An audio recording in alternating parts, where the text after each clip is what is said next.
Bienvenidos una semana más a nuestra cita con los enigmas de la historia. Hoy, ¿para qué nos vamos a engañar? Es posible que pasemos un poco de miedo. Eso sí, estoy seguro de que será de ese miedo que te engancha a la silla, de ese miedo que nos hace sentir más vivos. Pero no se preocupen, cuando terminemos, ese miedo se marchará.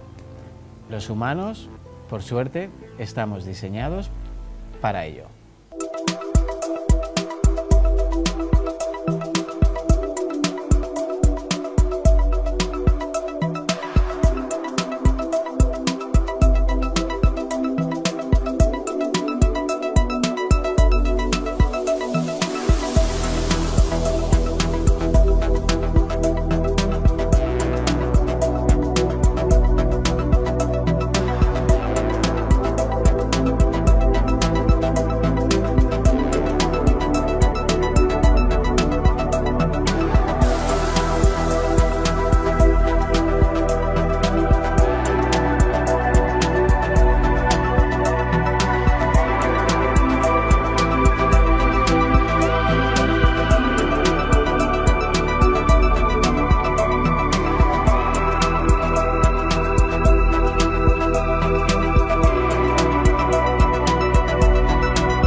Hoy quiero hablarles de un enigma de más de 6 décadas de antigüedad. Un enigma que ha motivado varias teorías conspirativas en torno a él. Se ha hablado desde experimentos militares secretos, yetis e incluso contactos con naves extraterrestres. La cuestión es que, hechos fantásticos aparte, este enigma lo que nos trae seguro es el miedo y la desesperación que debieron sufrir las víctimas de este extraño suceso aún sin resolver. En lo que se conoce como el incidente del paso de Orlov, 10 miembros del Instituto Politécnico de los Urales de la antigua Unión Soviética, 9 estudiantes y un instructor deportivo que luchó en la Segunda Guerra Mundial, se adentraron en la gélida naturaleza en una expedición de esquí y montañismo el 23 de enero de 1959.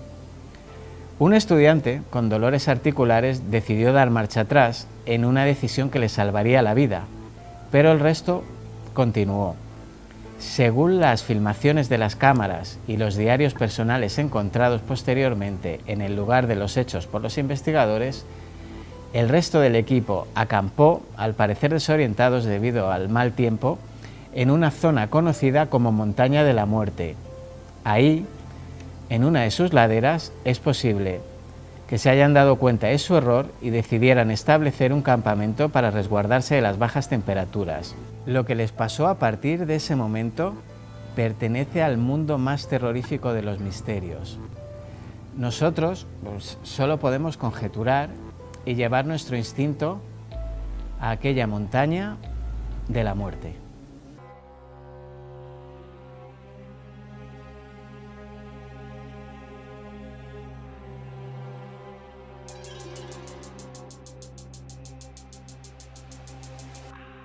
Cae la noche fría y blanca como una pálida hada de los sueños. La luna segura y calmada refleja su luz en la nieve. Se siente un faro sincero dentro de tanta oscuridad. Las tiendas de campaña están preparadas para el descanso. Las ráfagas de viento helado obligan al descanso, y un silencio que en un rato volverá a ser eterno, reina sin molestia alguna en el campamento. La noche se agita con un trueno eléctrico y furioso, quebrando la calma con un sonido agudo que se clava en los tímpanos de los atemorizados acampados. El cielo se ilumina con un destello cegador, seguido de un estruendo ensordecedor que hace que la tierra parezca estremecerse bajo sus pies. Apenas tienen tiempo de reaccionar cuando el pitido metálico comienza a zumbar en sus oídos, volviéndose cada vez más intenso. Entonces unas luces parpadeantes y rojas emergen desde el suelo y el cielo, danzando de forma hipnótica y aterradora. Una presión aplastante se cierne sobre ellos, como si una fuerza invisible los estuviera estrujando. Sienten que sus pechos y cabezas van a explotar en cualquier momento, la adrenalina bombeando a toda velocidad mientras el miedo les nubla el juicio. Algunos se encierran aterrados en sus tiendas, aferrándose a las cremalleras como si su vida dependiera de ello, sintiendo presencias que parecen querer entrar y arrancarlos de su precario refugio. Otros, presa del pánico, corren por la nieve, desnudándose frenéticamente al sentir que sus cuerpos arden, como si una llama invisible los consumiera desde el interior. Intentan trepar a los árboles, pero las ramas se quiebran bajo su peso, dejándolos a merced de aquella fuerza aterradora que les acecha en la oscuridad. ¿Qué es lo que les persigue en medio de aquel escenario enloquecedor? El aire se carga de una energía abrumadora, un presagio de que algo terrible está a punto de suceder. Los acampados se aferran a la vida, rogando porque aquella pesadilla termine y puedan escapar de las garras de lo desconocido. Tras un tiempo incalculable, el silencio de la muerte reina sobre la nieve. Pero no será lo único horrible e inexplicable, pues después de morir, sus cuerpos serán profanados por algo malvado y desconocido.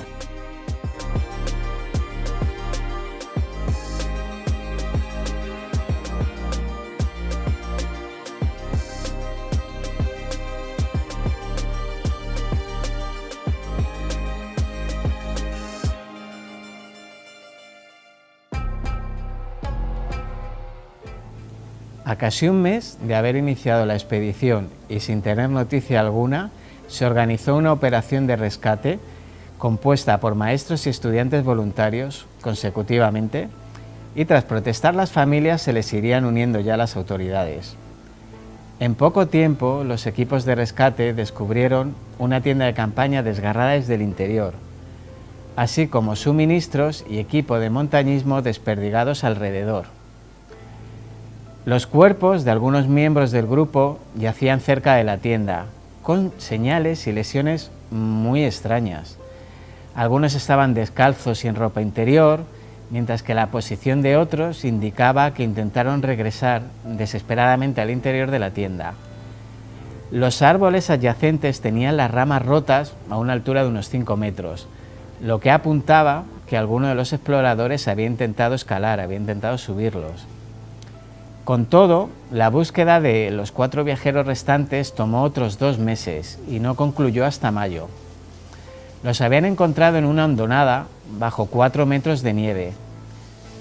Estaban mejor vestidos que los demás, algunos incluso tenían las prendas de los que murieron cerca de la tienda. Una de las mujeres, por ejemplo, usaba los pantalones quemados y rotos de otro hombre, y una chaqueta rasgada que envolvía su espinilla y pie izquierdo. Todos tenían daños en los tejidos blandos. Una mujer había perdido la lengua, los ojos, parte de los labios, tejido facial y un fragmento de cráneo. Mientras que uno de los hombres, y se van a sorprender, no mostraba córneas. Y todas las heridas habían sucedido post-mortem, es decir, una vez muertos.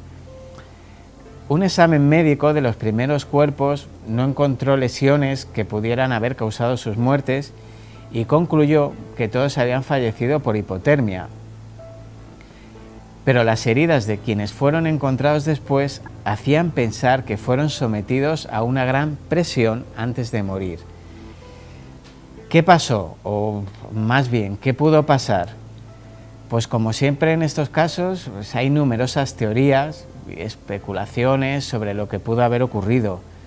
Algunos sugieren una intervención alienígena, otros plantean la posibilidad de que el grupo fuera testigo involuntario de actividades militares secretas, ya que estábamos en plena Guerra Fría.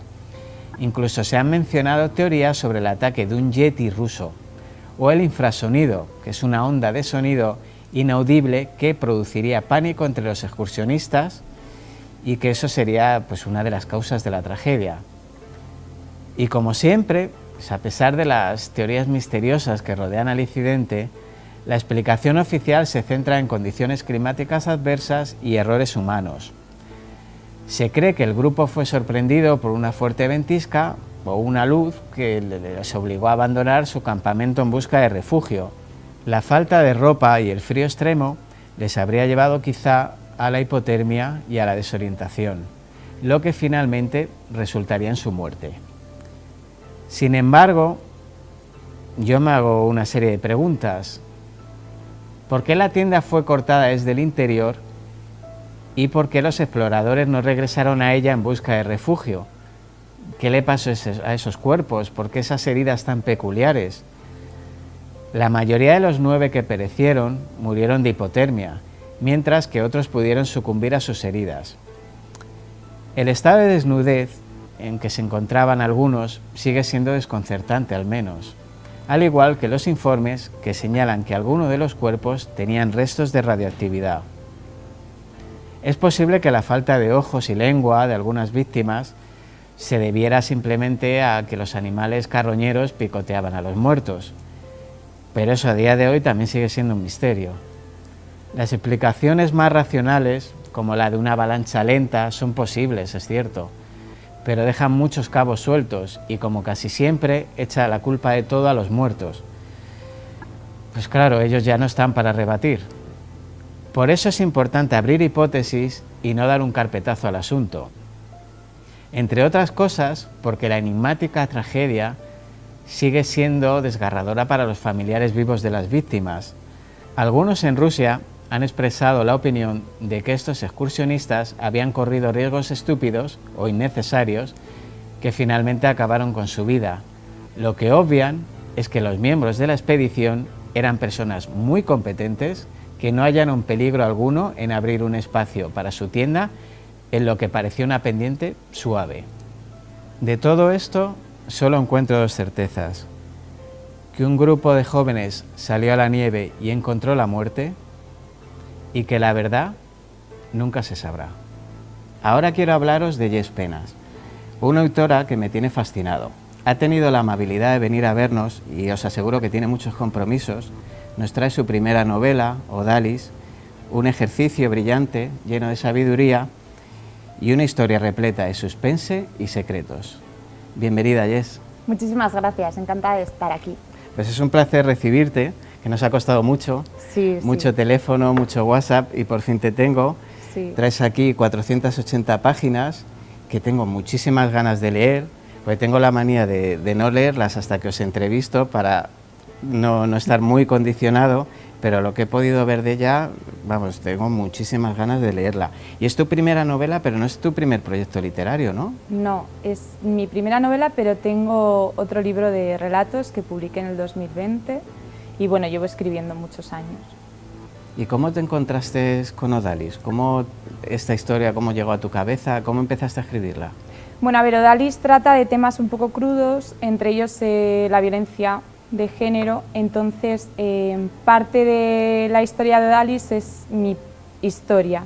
Entonces, hablando un día con una amiga, le dije que me parecía increíble que después de tantos años que yo había sufrido eso, las chicas de ahora, o sea, las jóvenes, mi sobrina mismamente, que tiene 20 años, sufrieran las mismas situaciones e incluso más graves. Y dije, bueno, pues si cuento mi historia, de alguna manera, quizás si lo leen se pueden dar cuenta y pueden darse cuenta de lo que están viviendo, porque una vez que estás dentro es muy difícil, sobre todo cuando tienes 17 años, 18, es difícil darte cuenta de que te estás metiendo en una espiral. Pero cuando la escribí me sentí como súper vulnerable y dije, no, hay que cambiar esto. Entonces creé la trama familiar y cambié pues eso, toda la novela. Sigue estando la historia, pero no tan directamente como en un principio lo iba a hacer, porque me sentí súper vulnerable, dije no, esto no puede ser, no puede ser. Entonces ahora ya no se sabe las partes que son realidad, las partes que son ficción, y eso a mí por lo menos me deja más tranquila. Sí, al final cuesta desnudarte tu alma, tus vivencias y tu dolor, cuesta trabajo. Yo empecé un proyecto parecido y está ahí abandonado en el ordenador, sí. Perdón, y no sé siquiera cuándo lo retomaré. Pero al hilo de lo que decías, es que yo creo que no tienen, sobre todo las chicas jóvenes de hoy día, las herramientas para darse cuenta del laberinto en el que están, ni tampoco las herramientas de cómo saber salir.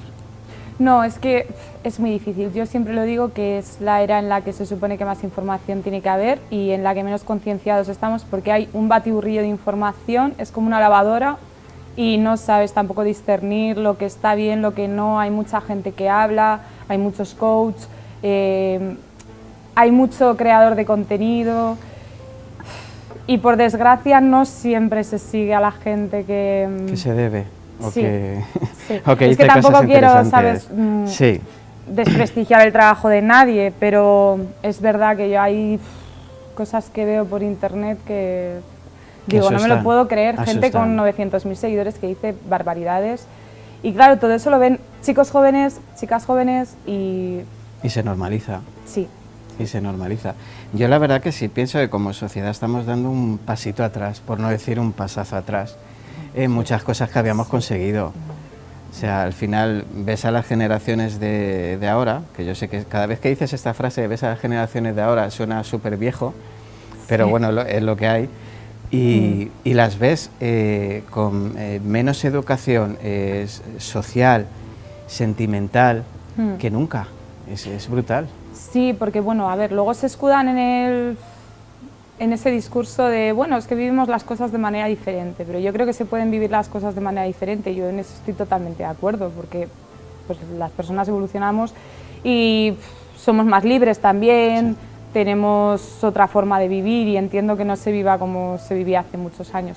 Pero hay algo que yo creo que no se tiene que perder y son los valores y la educación, y eso sí que no lo hay por ningún sitio. Entonces, no hay respeto tampoco, y yo creo que ni respetamos a los demás, ni nos respetamos a nosotros mismos, y ahí entonces empieza una espiral y sucede pues lo que sucede ahora, que no sé, es que yo veo una falta de todo por ahí alrededor. Sí.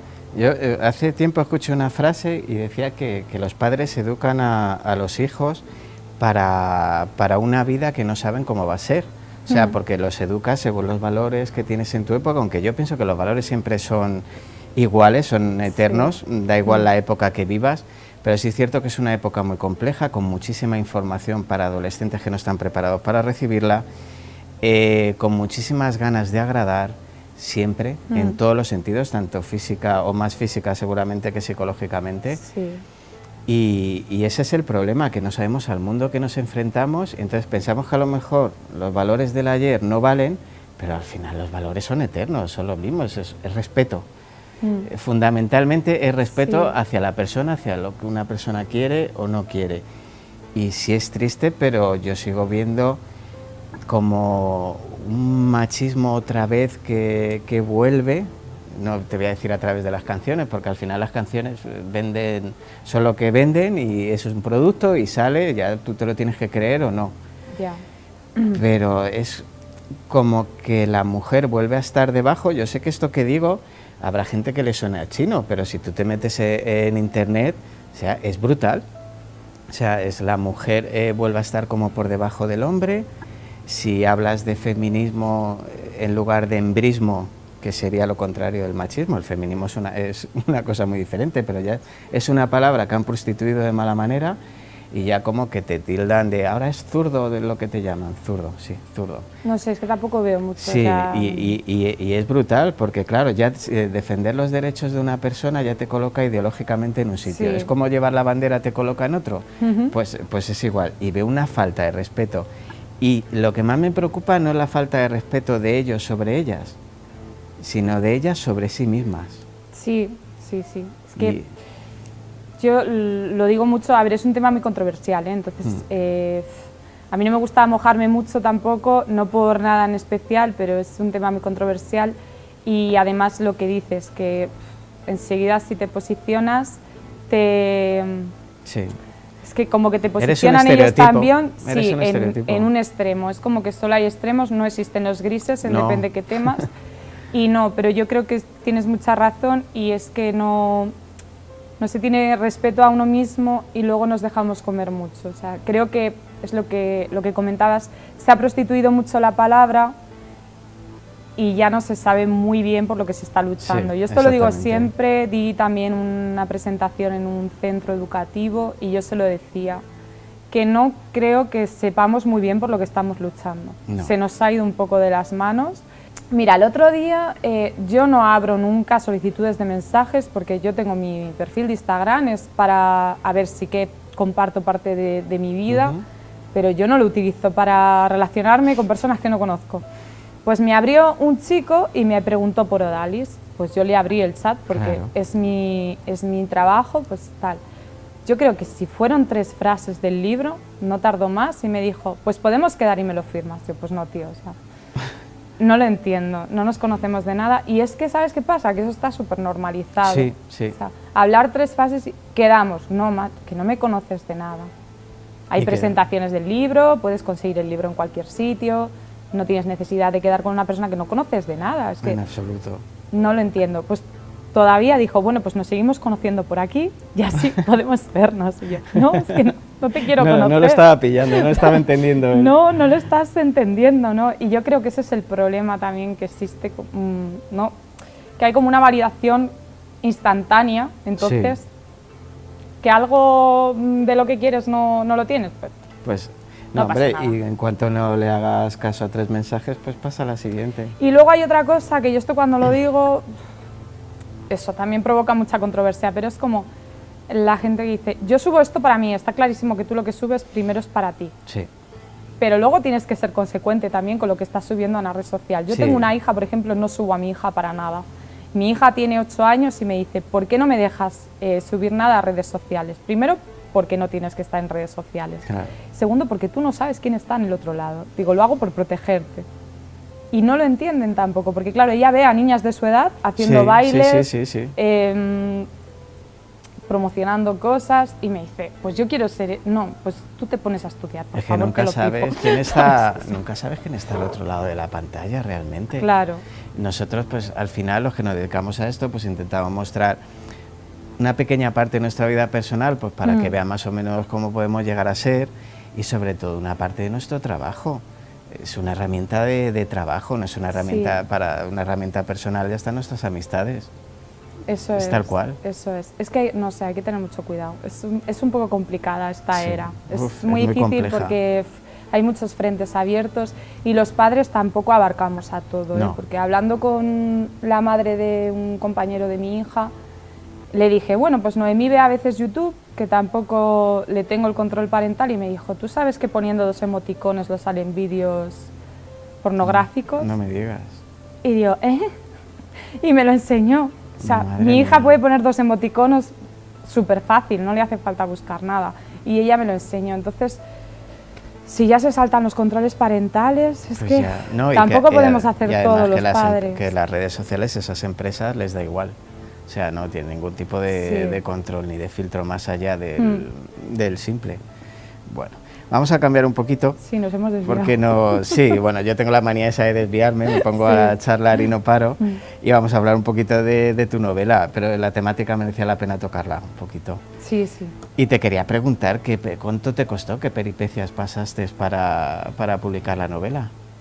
Bueno, porque eso da para otro esas libro me las sé, de esas me sé bastantes. Libro también, sí. Bueno, pues la novela estaba firmada antes de... Pues firmé un contrato editorial con una editorial pequeña que ya no existe. Entonces firmamos el contrato, yo les di el manuscrito, todo bien. Y empezó a haber como muchos problemas de tiempos. Yo veía cosas muy extrañas y digo, esto se está truncando y no me estoy dando cuenta. Pues al final, bueno, ya parecía que estaba ahí, ya estaba la portada, el libro salía, de hecho si te metes en internet sale ese libro, que hace poco me preguntaron, ¿y este libro? Digo, no, si ese libro ni existe. No llegó a publicarse. Bueno, pues en Casa del Libro pone como que cuesta 250 euros ese libro. Qué digo, pero si no existe. Digo, por eso, porque... Digo, pues la gente como tima tanto, algo como el no Santo Grial, ¿no existe? Pero nadie puede tener un ejemplar de ese libro.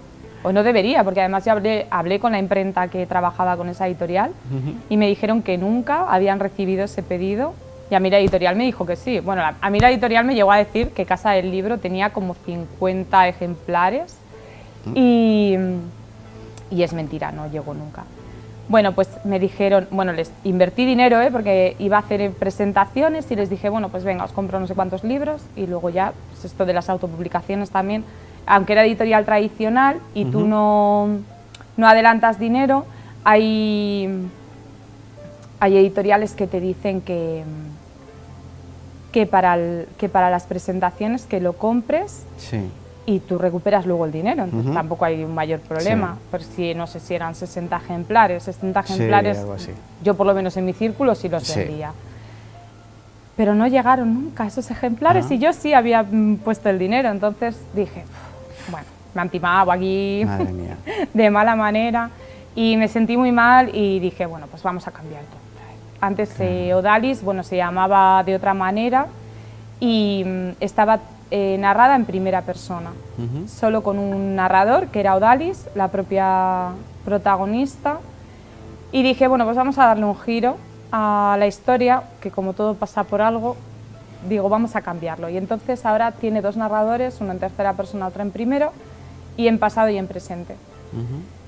Las partes que le suceden a Odalis personales sí que las narra ella y el resto necesitaba un narrador omnisciente para poder también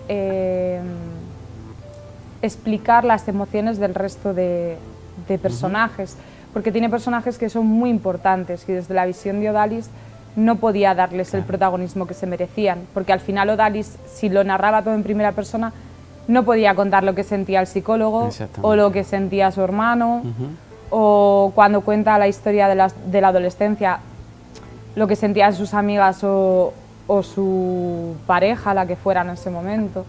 Entonces tuve que hacer un cambio que a mí me encantó. Quedó muy bien y quedé muy contenta, pero no me arriesgué a trabajar con ninguna editorial tradicional. El dinero lo tienes que generar tú porque el producto lo tienes tú, y que eres tú mismo y tu obra.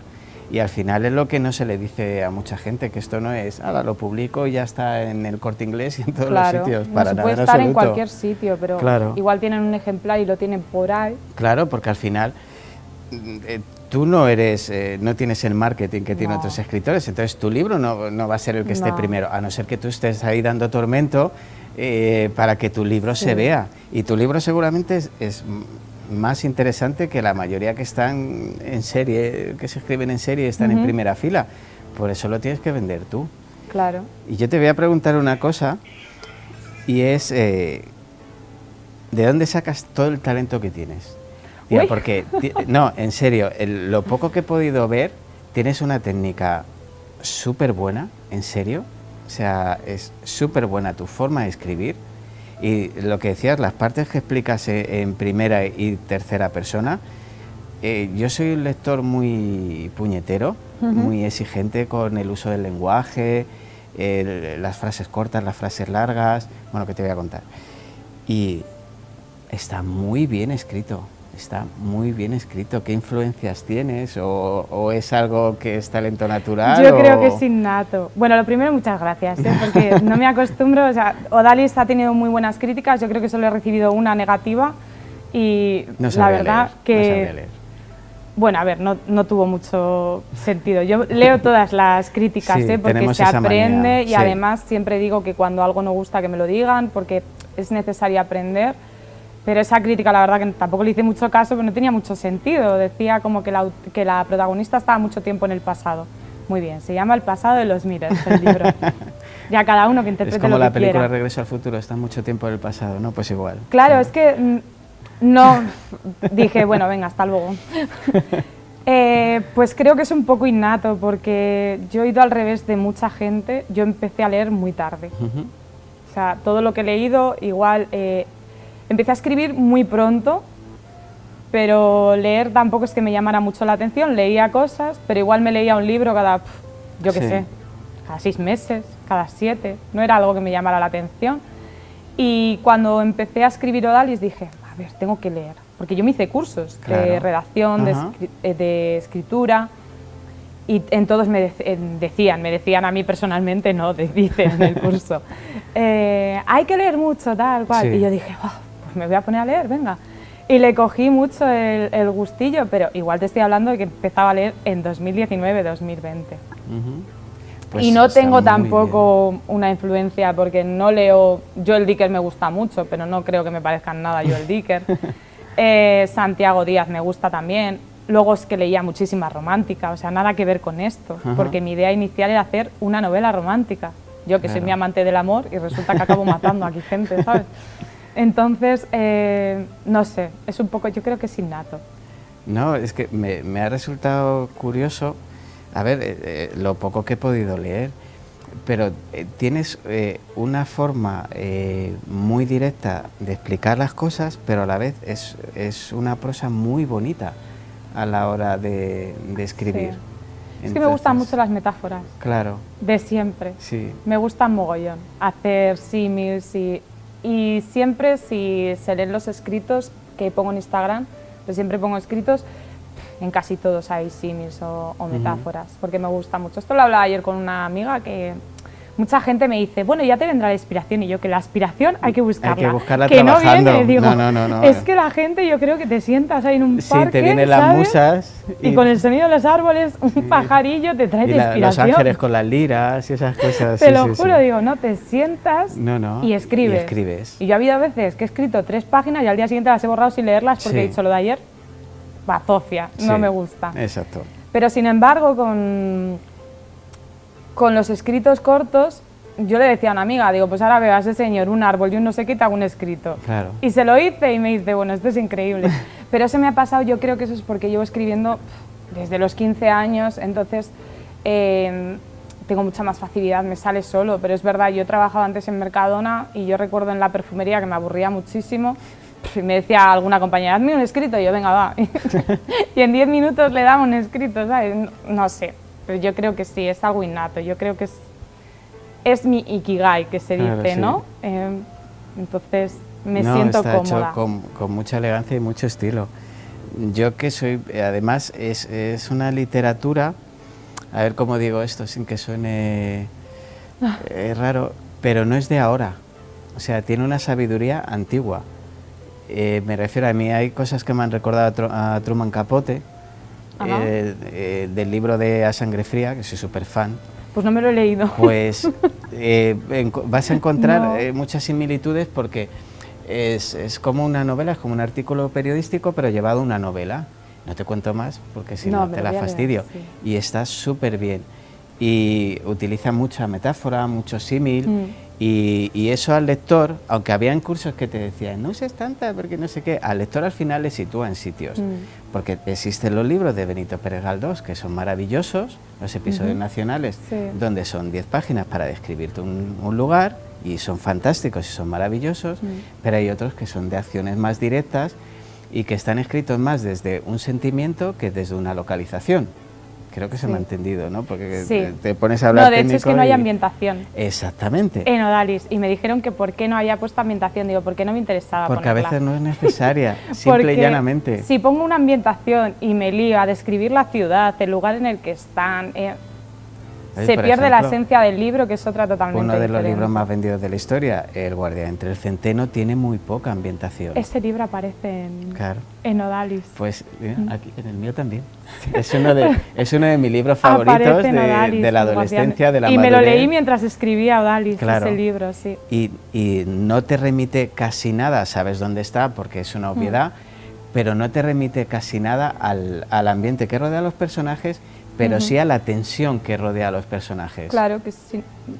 Hay libros que yo creo que es importante que no haya tanta ambientación. Sí. Hay libros que es necesario y hay libros que no pues tienes eso que me lo ha seguir dicho todas mucha las reglas. gente. Y digo, pues llévalo a tu ciudad, busca un parque en tu ciudad y dices, aquí ha pasado todo. Aquí. Y ya está. Y ya está. Sí. Bueno, no es un poquito de sinopsis, sin spoiler. Un poquito más lo voy a de intentar, sinopsis. Me podía haber aprendido la sinopsis del libro. No, eso sería muy fácil. Bueno, a ver, el libro trata de Odalis, que es la protagonista, que cansada de vivir con sus traumas, decide ir al psicólogo, también en parte por su hermano Oriol, y sanar sus heridas para a ver si cambia un poco el rumbo de su vida, ¿no? Pero se encuentra de repente con un montón de infortunios alrededor de su familia, porque aparece, por ejemplo, su padre y aparecen un montón de redes de mentiras que envuelven a su familia y que ya no solo la van a dejar avanzar con la terapia, sino que la van a hundir más. Luego también es muy importante, en la contraportada aparece un espejo. Y es súper importante el espejo porque Odalis lo necesita en las sesiones para situarse en el pasado.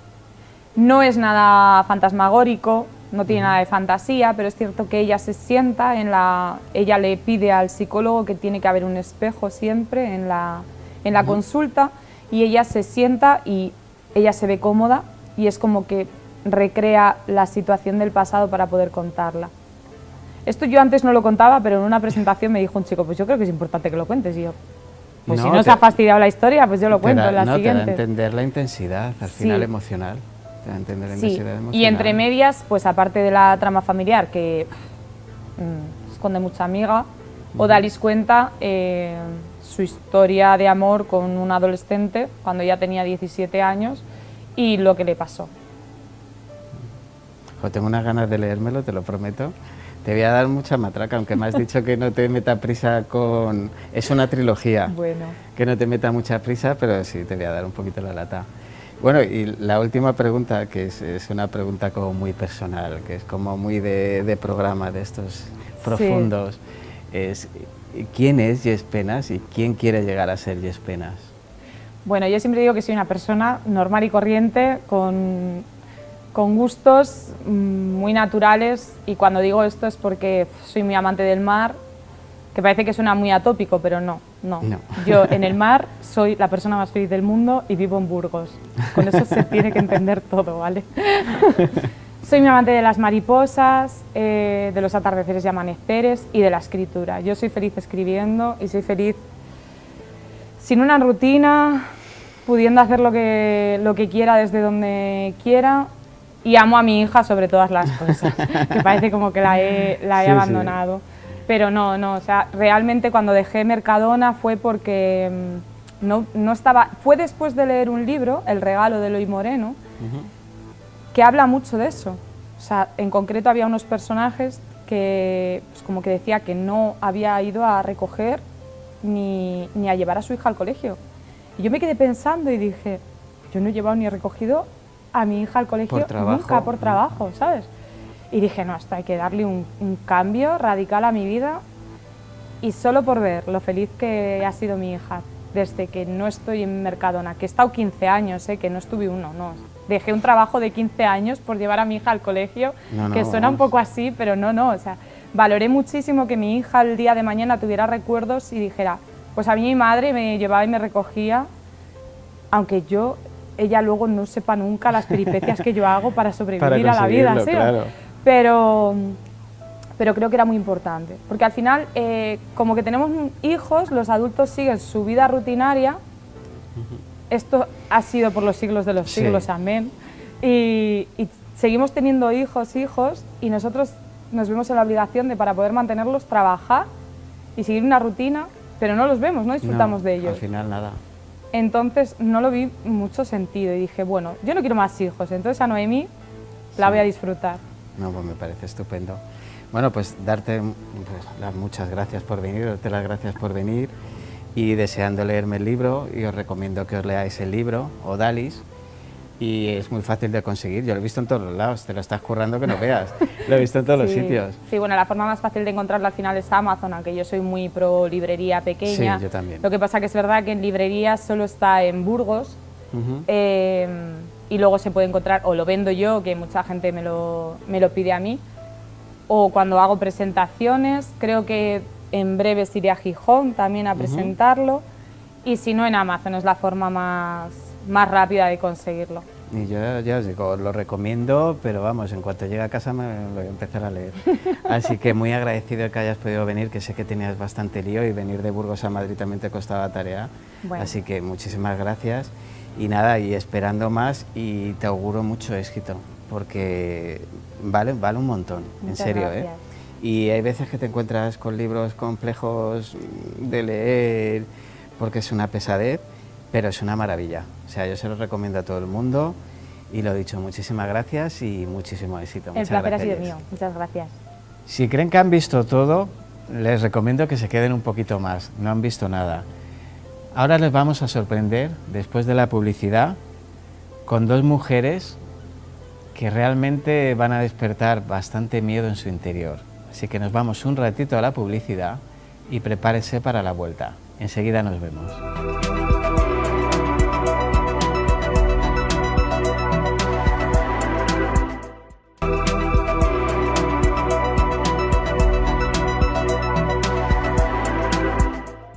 Bienvenidos de nuevo. Si hay algo claro en referencia a la maldad humana, es que los hombres nos llevamos la palma. Sin querer meterme en charcos, sí he de reconocer que mi género copa los puestos en números de asesinos en serie, por ejemplo. Pero como en todo, siempre hay deshonrosas excepciones. Y de un par de ellas vamos a hablar ahora. No se me enfaden, no entremos en guerras de género. Si bien pienso que la maldad para asesinar no es cuestión de sexo, sino de vivencias, problemas psicológicos y oportunidad, hemos de reconocer que ambos, si de una absurda competición se tratase, tenemos la misma capacidad de ser crueles. Y como les decía, vamos a hablar de un par de excepciones que dan bastante escalofrío. Vamos a comenzar con una mujer que respondía al dulce nombre de Amelia Dyer. Esta aparentemente buena mujer ha pasado a la historia de los crímenes como una de las más aterradoras. Ella tutelaba un hogar de acogida que ofrecía como un lugar de amor y cariño para los más pequeños. Pero lo que realmente dirigía era una auténtica casa de los horrores donde asesinó a más de 300 niños y niñas.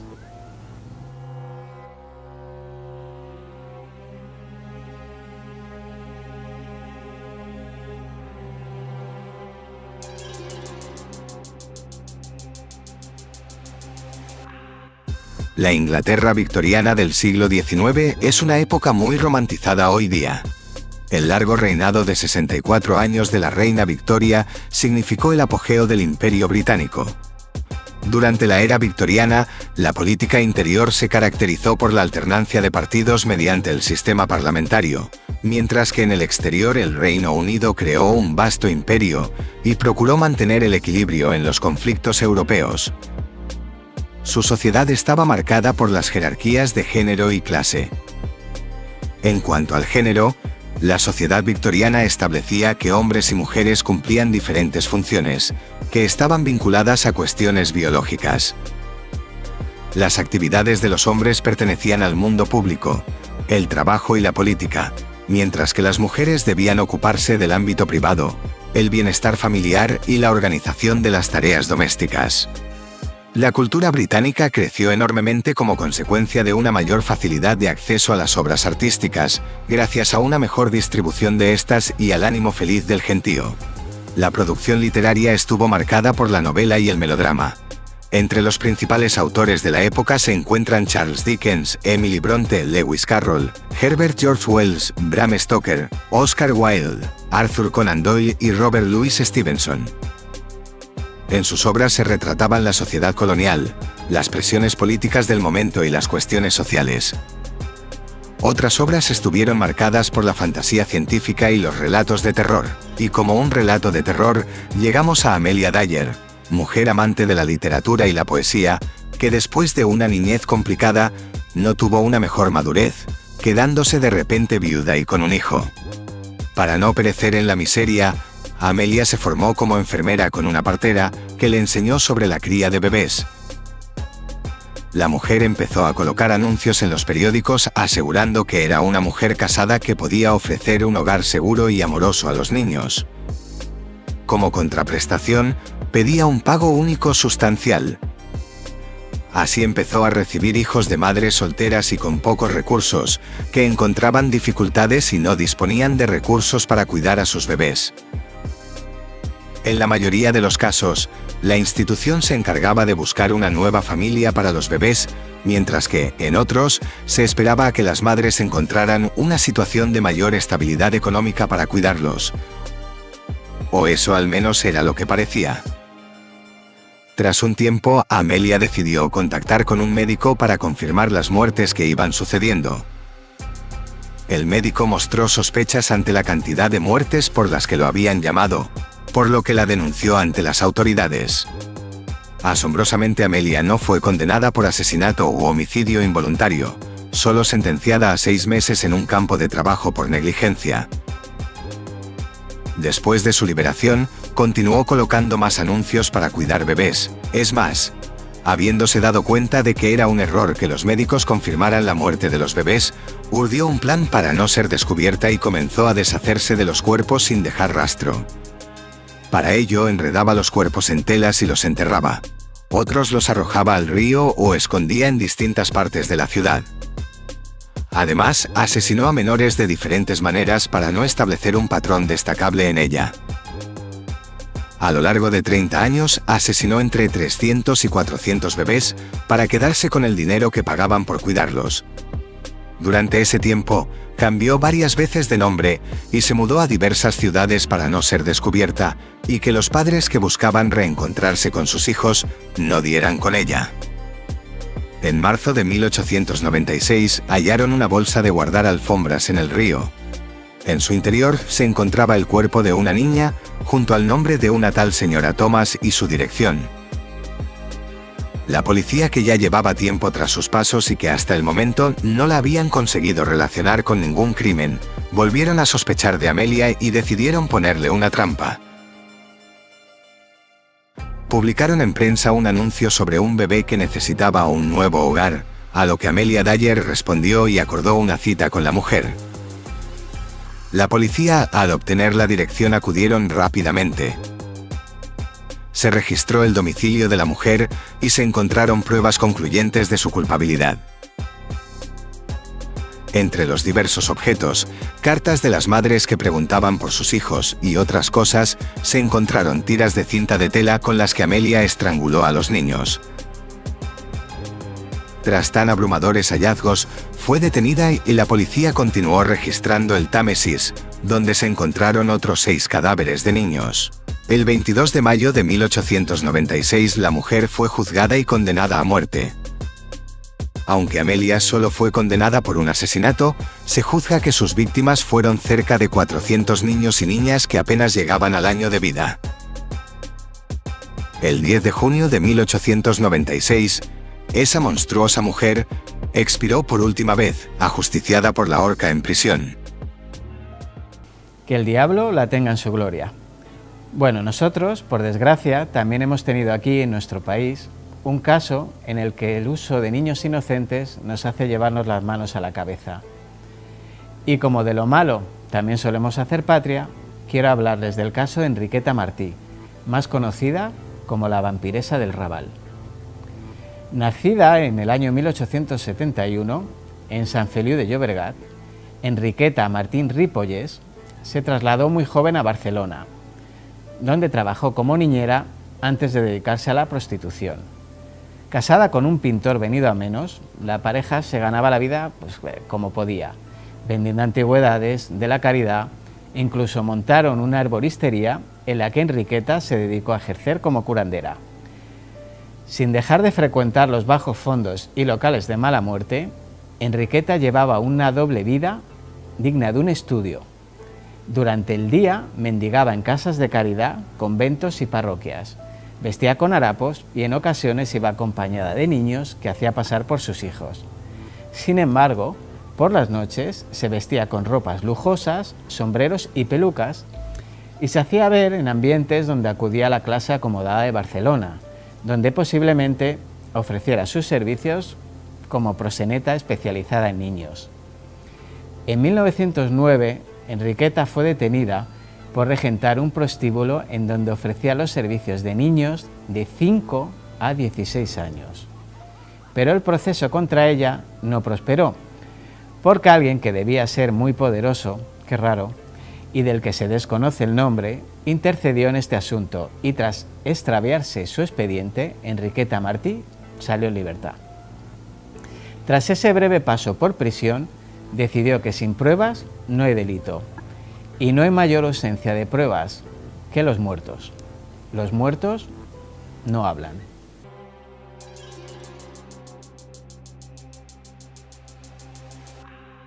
Pomposas mansiones, los sofisticados cafés del Ensanche, las chabolas de la Barceloneta, el nocturno ambiente bohemio, los espectáculos con exóticas bailarinas. La Barcelona de principios del siglo XX era una ciudad de contrastes y un auténtico hervidero de cambios sociales, culturales y arquitectónicos. Por aquel collage disfuncional y a la vez fantástico, comenzó a pregonarse un rumor. al principio en susurros, después en cotilleos que las voces más variopintas llevaban a las calles, plazas, mercados y patios de vecinos. Alguien se está llevando a los niños. Al principio no era más que un chisme que contaban los padres a sus hijos para que estos fueran precavidos cuando jugaban en la calle. Pero el rumor de que una niña de 5 años llamada Teresita había desaparecido fue creciendo, y entonces la prensa hambrienta de temas suculentos empezó a hacerse eco de estas desapariciones. ¿Dónde estaba la pequeña Teresita? Todo ocurrió en tan solo unos segundos, el 10 de febrero en la calle San Vicente. Ana, la madre de Teresita, se paró a charlar con una vecina en la puerta de su casa y, creyendo que la niña subiría al domicilio, le soltó la mano. Al llegar, su marido le preguntó: ¿y la nena? Al ver que no estaba, la mujer soltó un grito y bajó corriendo las escaleras hasta llegar a la calle. Pero para entonces ya no había ni rastro de la niña. Teresita se había alejado para curiosear un poco, y entonces apareció Enriqueta, que en un tono dulce y suave le dijo: «Ven, bonita, ven, que tengo dulces para ti». Pero cuando Teresita trató de escapar, la mujer le cubrió la cabeza con un pañuelo negro y se la llevó. Durante más de 2 semanas, todos los arrojos policiales fueron en vano. Al final sería gracias a una tal Claudina Elías, una habitual chafardera del barrio a la que le encantaba chismorrear, que la policía daría con el paradero de la niña secuestrada. Claudina comentó a un vecino, un colchonero que tenía un negocio en la misma calle, que le parecía haber visto la carita de una niña mirando por una ventana. Sin pensarlo 2 veces, el colchonero se lo dijo a un guardia municipal. A su vez, se lo notificó a su jefe. A primera hora del 27 de febrero de 1912, la policía llamaba a la puerta del entresuelo primera del número 29 de la calle de Poniente. Les abrió la puerta una mujer con cara soñolienta. «Buenos días, vengo a inspeccionar su domicilio, pues hemos tenido una denuncia de que tiene usted gallinas». «Eso es una falsedad», contradijo la mujer. «Si me permite», dijo el policía entrando en el piso, donde descubrió a 2 niñas de corta edad. Cuando Enriqueta quiso protestar, ya era demasiado tarde. El policía se acercó a la niña, que tenía la cabeza rapada, y le preguntó: «¿Cómo te llamas, guapa?», a lo que la niña respondió: «Felicidad». «¿No te llamas Teresita?», le dijo a su vez el policía. Fue entonces cuando la pequeña asustada dudó y acabó diciendo: «Aquí me llaman Felicidad». El policía preguntó quién era aquella niña y Enriqueta respondió que no lo sabía, que se la había encontrado perdida en la ronda de San Pablo y que tenía hambre. «La otra es mi hija y se llama Angelita». La mujer fue identificada como Enriqueta Martí, de 43 años y con antecedentes por corrupción de menores. Tras escuchar el espantoso testimonio de Teresita, según el cual Enriqueta Martí cogía a Pepito, lo ponía sobre la mesa del comedor y lo mataba con un cuchillo, la policía registró la vivienda. Allí se encontraron con un escenario digno de un relato de Edgar Allan Poe, un salón con muebles carísimos que contrastaba con la pobreza de las piezas sucias y mugrientas donde se alojaban las niñas. Armarios con trajes de gala para un niño y una niña, pelucas, vestidos de confección y un montón de cartas escritas en clave en las que se podían leer contraseñas, iniciales y firmas irreconocibles. Todo indicaba que era una lista con nombres de clientes importantes, muchos de ellos pertenecientes a la burguesía. También hallaron un saco que contenía un traje de niño, un cuchillo manchado de sangre en la cocina y en otra habitación, huesos humanos. Durante la inspección también se toparon con centenares de tarros con sangre y grasa a modo de pócimas mágicas. «Confecciono remedios para gente rica utilizando determinadas partes del cuerpo humano», explicó Enriqueta ante la cantidad de pruebas que la señalaban. Tras el registro lanzó una misteriosa advertencia: «Como sé que me subirán al patíbulo, quiero que conmigo suban los demás culpables». Enriqueta Martí fue encarcelada en la prisión para mujeres Reina Amalia, pero no murió en el patíbulo, sino que lo hizo a consecuencia de un cáncer de útero. La semana en que la niña Teresita fue raptada, se había descubierto un prostíbulo de menores ubicado en el barrio del Raval. Se dijo que el local contaba con la complicidad de la policía. ¿Fue Enriqueta Martí una cabeza de turco sacrificada para justificar la oleada de desapariciones infantiles en la Barcelona de principios de siglo? Pues sinceramente, tiene toda la pinta. La desaparición de menores era el pan nuestro de cada día en esa época y muchos niños y niñas pobres terminaban en burdeles para gente rica. Finalmente se demostró que los huesos hallados en casa de Enriqueta no eran de un niño, sino de un adulto de unos 25 años. Ella se consideraba una curandera y por aquel entonces se pensaba que poseer determinados tipos de huesos traía suerte. Pero ¿era Enriqueta Martí una asesina despiadada? Pues eso nunca lo sabremos. Según algunos investigadores actuales, como Jordi Corominas o Elsa Plaza, que Martí fuese una asesina de niños es tan solo una leyenda negra, pues que creció alimentándose de detalles cada vez más y más sórdidos. La opinión pública de la época necesitaba un culpable y lo encontró en Enriqueta, un personaje pobre y de suerte contraria que vivió en la ostentosa Barcelona, que presumía de modernidad y que por desgracia coexistía con otra Barcelona muy diferente, llena de precariedad, explotada y silenciada. Ahora, de las personas influyentes relacionadas con el caso, no se tuvo constancia alguna. Ese final seguro que os suena bastante más común. Pues esto ha sido todo por hoy. Les dejo en pantalla nuestro correo, enigmasdelahistoriatv@gmail.com, y hoy quiero hacer un agradecimiento especial a mi compañero de Milenarios ON, por esos videoreportajes tan fantásticos que les mostramos cada semana. Y por supuesto quiero darles las gracias a ustedes, así que 1.000.000 de gracias y nos vemos la próxima semana con más enigmas de la historia. No me pasen miedo. Buenas noches.